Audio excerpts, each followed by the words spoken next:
Kami ditong matigas na tornilyo na hindi matanggal. So walang matigas na tornilyo sa mainit na tinapay. Ha? Ito. Ito lang gagawin namin, guys. Ito lang. Ito ba matigas? Ito lang ang katapat niya. Titihan mo. Bukas sa bayan. Pag apoy naman, magrabe, mabinta pa naman yung mga apoy. Ayan na. Paano Guys? Iiting. Tatapat nyo lang yung apoy dito. Tawag yan, fusion. Fusion. Dahil matigas siya, init siya.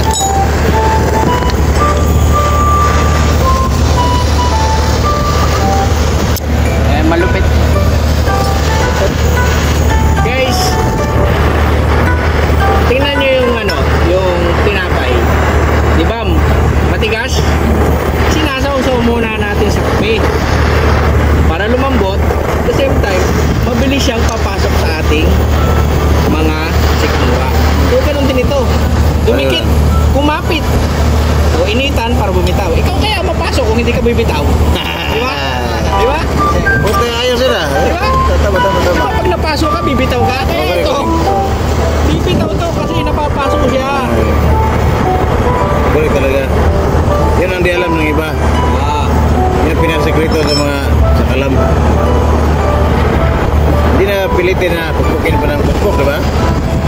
Wala na pukpuk. Yan guys. Kasi ang pukpukan may bayad. Kaya walang pukpuk. Walang pukpuk na libre guys. Pukpuk may bayad. Bukan natin. Ngayon ito na yung ating mechanical engineering. Pa. So guys, need more heat. Parang babae lang yan pag dumudulas. Ayan! Marami pala itong mapapagkumpara natin para din siyang babae. Kailangan painitin muna natin ng sobra para dumulas. Diba?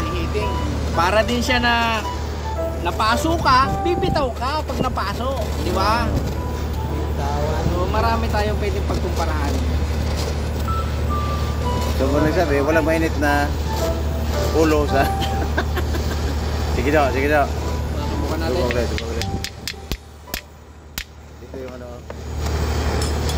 Dito yung kumakapit eh. Ngayon, ito na guys tingnan nyo yung mga U-turn. Yan. Wow! Bumigay na. Yan na guys. So, bumigay na. Kaya papatay na natin ang ating pampainit. Yan na guys. So like sabi, so bago kayo bumanat, kapag masikip, painitin nyo muna. Para lang yung babae, pinapainit muna para maluwag ang pagpasok. Okay? Okay. Kapag kayo napaso, di ba? Pag kayo napaso, bibitaw kayo. Kaya para lang din yan, pwede natin ikumpara doon. Okay? So alright, bye-bye!